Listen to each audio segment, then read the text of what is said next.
จากกันยังบ่ทันทั้งเดือนไอ้ก็ทำเหมือนเป็นเจ้าของหัวใจน้องมีผู้ชายมาเกี่ยวไอ้ทำตาเขียวตาควงเข้าใส่ทำท่าที่บ่พอใจน้องขอถามไอ้ทำไปเพื่อหยังจากกันยังบ่ทันเท่าใดหากน้องหมดใจอ้ายหมายมาเคียงข้างสังคมเมืองหลวงกว้างใหญ่บ่ฮู้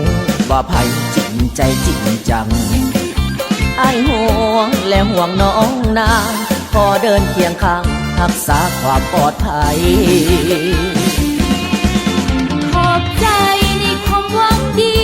ขอโทษอีหลีน้องมีแฟนแล้วอ้ายอุ้ยตายขอโทษคิดว่ายังโสดบ่มีคู่ใจถ้าวันได้แฟนน้องตายอย่าลืมบอกอ้ายจะสวยเทคแค่ใจอ้ายอย่าแกล้งแต่งให้แฟนน้องตายนี่หรือผู้ชายเห็นแก่ตัวแก่ใดน้องอย่าได้เข้าใจผิดอ้ายบอกเคยคิดสาบานก็ได้ย้อนหาน้องจนหมดใจอ้ายว่าอกเพื่อไว้พอให้ใจมีหวังอ้ายหาน้องจนหมดใจจึงว่าอกเพื่อไว้คอยน้องให้ความหวัง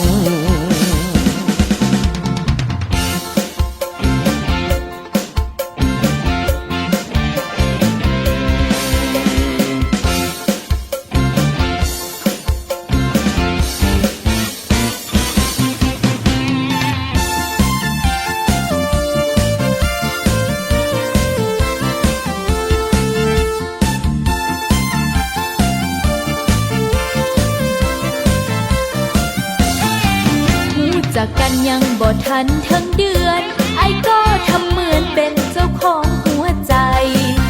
น้องมีผู้ชายมาเกี่ยวไอ้ทำตาเขียวตาควงเข้าใส่ทำท่าที่บ่พอใจน้องขอถามไอ้ทำไปเพื่อหยังจากกันยังบ่ทันเท่าใดหากน้องหมดใจอ้ายหมายมาเคียงข้างสังคมเมืองหลวงกว้างใหญ่บ่ฮู้ว่าไผจริงใจจริงจังอ้ายห่วงและห่วงน้องนางพอเดินเคียงข้างรักษาความปลอดภัยขอบใจในความหวังดีขอโทษอีหลีน้องมีแฟนแล้วอ้ายอุ้ยตายขอโทษคิดว่ายังโสดบ่มีคู่ใจถ้าวันได้แฟนน้องตายอย่าลืมบอกอ้ายจะสวยเทคแค่ใจอ้ายอย่าแกล้งแต่งให้แฟนน้องตายนี่หรือผู้ชายเห็นแก่ตัวแก่ใดน้องอย่าได้เข้าใจผิดอ้ายบอกเคยคิดสาบานก็ได้ย้อนหาน้องจนหมดใจอ้ายว่าอกเพื่อไว้พอให้ใจมีหวังอ้ายหาน้องจนหมดใจจึงว่าอกเพื่อไว้คอยน้องให้ความหวัง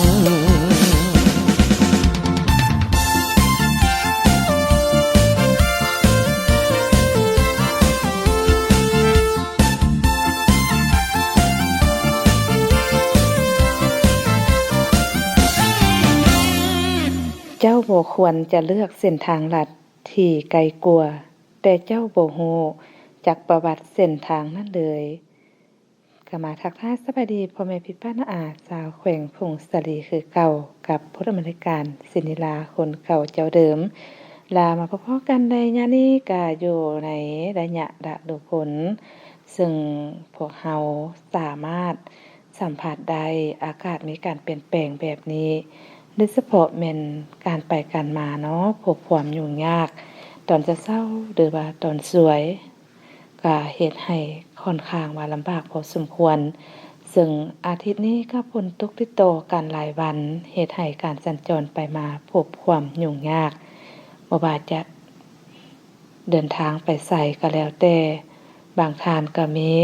แผนจะเดินทางไกลไปเวียก ธุระส่วนตัวหรือว่าไปเวียกทางราชการก็พบความยุ่งยากแต่ในอะไรก็ตามเนาะมีทางรายการบ่ว่าท่านจะเดินทางขึ้นเหนือเมื่อใดไปไกลไปไกลก็ต้องค่อยไปค่อยมามีสติในการขับขี่ตัวนี้ก็เพื่อความปลอดภัยของท่านเองแต่อย่าลืมติดตามข่าวพยากรณ์อากาศทางแผนกเกษตรกรรมและสิ่งแวดล้อมเป็นประจำเพื่อจะได้ติดตามว่าอากาศแต่ละมื้อแต่ละวันหรือว่าแต่ละระยะมีการเปลี่ยนแปลงแนวใดพวกเราสามารถรับมือกับสภาพพื้นอากาศมีการเปลี่ยนแปลงได้แล้วเคียงคู่กันนั้นมีทางรายการที่ฮักเพลงในเมื่อฝนตกน้ำลงติดต่อกันหลายวันแบบนี้ก็เหตุให้มีน้ำท่วมสุท่วมอังเป็นต้นกระแมนอยู่บนที่เป็นทุ่งเพียงหรือว่าพื้นที่ต่ำอาจจะได้รับผลกระทบซึ่งพวกเขาก็บ่ปรารถนาแต่ว่าก็ประสบพบพ่อมาเนาะในระยะปีผ่านมาก็ฮอดฤดูฝนแบบนี้ก็มีน้ำท่วมนาพ่อหรือว่าท่วมบ้านเรือนประชาชนฉะนั้นปีนี้ก็ให้ทุกท่านที่อาศัยอยู่ตามเรียบแม่น้ำหรือว่าสายน้ำบุญหรือว่าอยู่ที่ต่ำพื้นที่ต่ำก็ถ้าว่าเห็นผลตกติดต่อกันหลายวันแบบนี้ก็ควรยับยั้งวัตถุสิ่งของสัตว์เลี้ยงของทานไว้อยู่บนสูงเพื่อปลอดภัยจากภัยน้ำท่วมหรือว่าน้ำท่วมสุท่วมอังดินเซาะเจือนต่างๆเนาะตัวนี้ก็ให้ทุกท่านมีสตินำการเติมเราเคียงคู่กับการมีสติระมัดระวังหรือว่าเฝ้าระวังกับน้ำพาน้ำฝนแบบนี้ก็พายุพยาธิก็ตามมาเช่นเดียวกันได้มีทางรายการเพราะว่าฝนตกน้ำลงอากาศเปียกสุ่มเหมาะแก่การเพาะพันธุ์ของยุงลายและยุงลายนี่ก็เป็นพาหนะนำเชื้อพยาธิไข้ยุงหรือพยาธิไข้เลือดออกมาสู่พวกเฮาฉะนั้นทุกคนต้องมีการป้องกันแต่หัวทีโดยการทำลายแหล่งเพาะพันธุ์ของยุงอยู่ตามยาวตามเฮือนหรือว่าตามสำนักงานองค์การต่างๆบางว่าทานคงเหตุใดเนาะตัวนี้ก็ถือว่าทุกคนมีหน้าที่มีส่วนร่วมนำกันเพื่อให้สังคมหรือว่าเฮ็ดให้ชุมชนของท่านปราศจากการติดเชื้อพยาธิไข้ยุงลายหรือว่ามีการระบาดพยาธิไข้ยุงลายนั่นเองเอาล่ะต้นรายการนี้การนำพาทานไปม่วนซื่นกับเสียงเพลงม่วนๆหนึ่งกันสะก่อนแล้วจึงมามาร่วมกันเติมในระยะช่วงสุดท้ายเลยเนาะ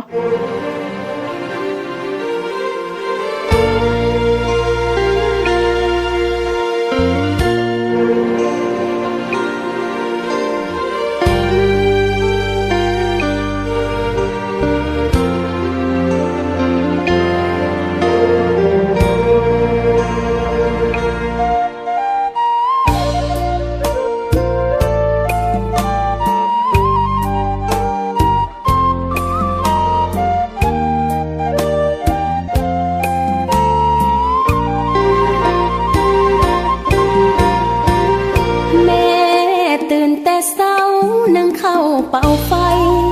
หาบน้ำเป้ฟืนมัดใหญ่เลี้ยงไก่เลี้ยงเป็ดหลายตัวเฮ็ดให้ไทยนาหาปลาเก็บเขียดอีโมมาป่นมาปิ้งเป็นโตโซสิเลี้ยงให้ลูกใหญ่มาแม่ตื่นแต่เช้าตำเข้าเอาหำเมื่อยหลายเหือไหลกะนำยัง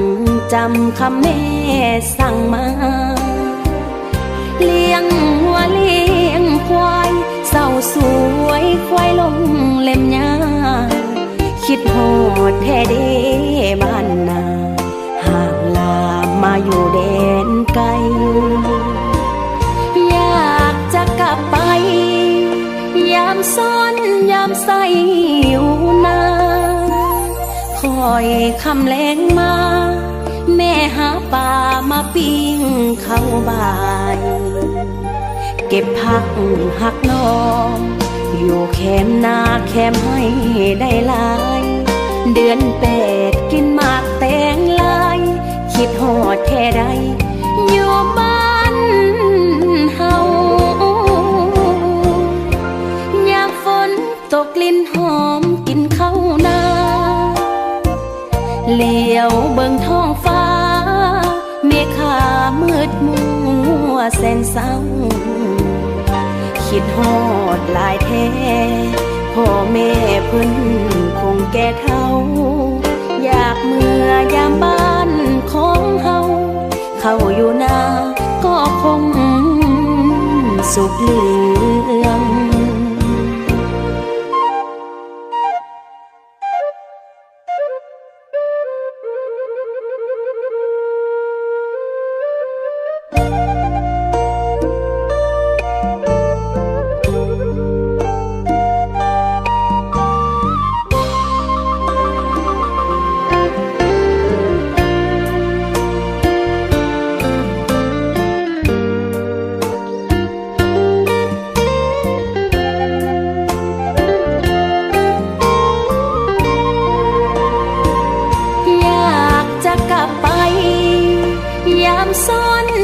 ใส่อยู่นาคอยคำแรงมาแม่หาปลามาปิ้งเข้าบ่ายเก็บผักหักนองอยู่แคมนาแคมให้ได้หลายเดือน8กินหมากแตงลายคิดฮอดแค่ใดอยู่บ้านเฮายามฝนตกกลิ่นหอมกินข้าวนาเหลียวเบิ่งท้องฟ้าเมฆามืดมัวแสนเศร้าคิดฮอดหลายแท้พ่อแม่เพิ่นคงแก่เฒ่าอยากเมื่อยามบ้านของเฮาเข้าอยู่นาก็คงสุขเหลืองสิเมื่อยามบ้านของเฮาเก็บเกี่ยวเขาซอยแม่และพ่อ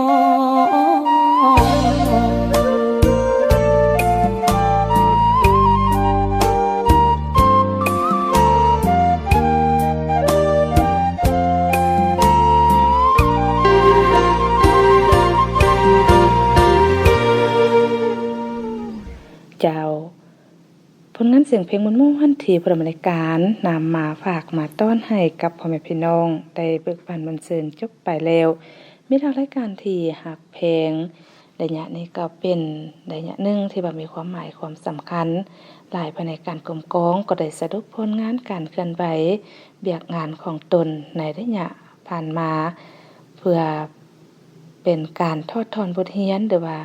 ตัวใดที่บ่มีผลสำเร็จแล้วก็เสริมเสยตัวใดที่บ่ยังค้างคาจุดอ่อนก็มีการถอดถอนแก้ไขปรับปรุงให้ดีขึ้นเนาะและเคียงคู่กันนั้นไม่ทักรายการที่หักเพลงอยู่ในท่ามกลางบรรยากาศหลายภายในการกลมกองก็แม่นได้สร้างขบวนการผลงานด้านต่างๆเพื่อต้อนรับให้แก่วันสำคัญของพรรคของชาติที่ยับย่อหมอกันเข้ามาซึ่งอาทิตย์นี้ก็เริ่มต้นเป็นอาทิตย์เริ่มต้นของเดือนกรกฎเนาะมื้อนี้ก็เป็นมื้อวันที่3เป็นมื้อวันศุกร์แล้วก็เป็นมื้อสุดท้ายของการปฏิบัติหน้าที่เวียกงานของหลายๆท่านหลายท่านก็จะเดินทางกลับบ้านกลับซ่องหรือว่าไปต่างแขวงต่างเมืองเพื่อเป็นการพักผ่อนสดเสยที่ว่าได้เฮ็ดเวียกมา5มื้อเต็มแล้วก็เป็นการพักผ่อนในมื้อวันเสาร์อาทิตย์จะเป็นการสร้างกิจกรรมนำครอบครัวบ่หรือว่าบางทางก็จะยัดแย่งเวลานี้เฮ็ดธุรกิจครอบครัวหรือว่าเพิ่มผลผลิตผลแต่อะไรก็ให้รักษาสุขภาพไปนำเนาะถ้ามาเว้าถึงวันสำคัญของพรรคของชาติอยู่ในเดือนกรกฎนี้ก็มีวันที่13วันอนุรักษ์สัตว์น้ำสัตว์ป่าวันคล้ายวันเกิดประธานสุพรรณวงศ์นอกจากนั้นก็วันที่20กรกฎก็แม่นวันสั่งตั้งสหพันธ์แม่หญิงลาวก็ถือว่าเป็นวันหนึ่งที่มีความหมายความสำคัญทางประวัติศาสตร์เนาะฉะนั้นก็ให้ทุกท่านมีสติในการมีแผนว่าจะไปดิ้นไปเที่ยวไปพักผ่อนอยู่ไสก็ต้องเพิ่มสติระมัดระวังเนื่องจากว่าการเดินทางไกลก็มีความเสี่ยงเด้มีทางรายการฝนตกแบบนี้เฮ็ดให้เส้นทางเปียกชื้นการไปการมานี่ก็คือว่าค่อนข้างลำบากหลายเนาะบวกใส่เส้นทางกำลังมีการบูรณะรักษาหรือว่ากำลังซ่อมแปลงบางจุดบางบอนเป็นต้นก็เป็นเส้นทางพงศาลีบุญเหนือพงศาลี ฉะนั้นพวกเขาก็ต้องมีการติดตามว่าระยะใดที่ว่าพวกเขาสามารถไปมาได้สะดวกหรือว่าระยะใดที่ว่าพวกเขาบ่ควรเดินทางเนาะตัวนี้ก็ถือว่าฝากไปนำทุกคนลาเคียงคู่กันนั่นมีทางรายการที่ฮักเพลงซึ่ง 2-3 มื้อผ่านมาก็มีปรากฏการณ์น้ำท่วมสุท่วมอังอยู่ทางพ่อแม่พี่น้องทางเมืองบุญใต้ของพวกเฮาเนาะก็ถือว่าได้รับผลกระทบจากภัยน้ำท่วมเนื่องจากว่าฝนตกติดต่อกันหลายวันเฮ็ดให้น้ำยึงหรือว่าน้ำน้ำใหญ่ขึ้นก็เฮ็ดให้ท่วมบ้านหรือว่าท่วมพื้นที่นาของพ่อแม่ประชาชนทางเมืองบุญใต้ของพวกเฮาแต่แนวใดก็ตามก็เขาเป็นกำลังแห่งใจให้กับทุกท่านเด้อถ้าว่าเห็นฝนตกติดต่อกันหลายวันแล้วน้ำทุกๆปีเนาะฮอดฤดูกาลนี้ก็จะมีข่าวว่าน้ำท่วมบ้านท่วมทุ่งท่วมนาหรือว่าพื้นที่ทำการผลิตของพ่อแม่พี่น้องบางท้องถิ่นอยู่ในแขวงของพวกเฮาแต่ว่าเห็นฝนตกหลายมื้อหลายวันแล้วก็ต้องยับย้ายวัตถุสิ่งของสัตว์เลี้ยงของทานไปอยู่บนสูงเพื่อหลีกเลี่ยงจากผลกระทบจะตามมาเนาะเจ้ามาเบิ่งเวลานาทีจากทางรายการของพวกเฮามาฮอดนี้เวลานาทีก็รู้สึกว่ายับย้ายสายสวยฮอดระยะสุดท้ายปลายชั่วโมงกันแล้วฉะนั้นก่อนจะจากกันไปมื้อนี้ก็เส้นเก่าเส้นเคยเนาะนำพาทานไปเหมือนเส้นกับเสียงเพลงหนึ่งเติมแล้วผู้ดำเนินรายการก็ถือโอกาสนี้ลามีทางรายการไปก่อนเด้อพบกันได้ใหม่ในมื้อหน้าเวลาเก่าเวลาเดิม 16:30 นาทีของทุกๆมื้อวันจันทร์วันพุธและวันศุกร์กันเลยทางเพจสถานีวิทยุโทรภาพแขวงพงศดีของพวกเฮาหรือว่าท่านสามารถติดตามรับชมรับฟังได้ผ่านทางเพจสถานีวิทยุโทรภาพแขวงพงศดีหรือว่าจะเป็นทาง YouTube TikTok ก็ได้เช่นเดียวกันแล้วก็มีหยังจากตอนนี้คือชมสามารถคอมเมนต์ไปใต้โพสต์ได้เนาะพวกเฮาก็จะมีการกวดแล้วก็มีการปรับปรุงเพื่อให้รายการของพวกเฮาดีขึ้นมื้อนี้ลามีทางรายการไปก่อนเด้อสบายดี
สวย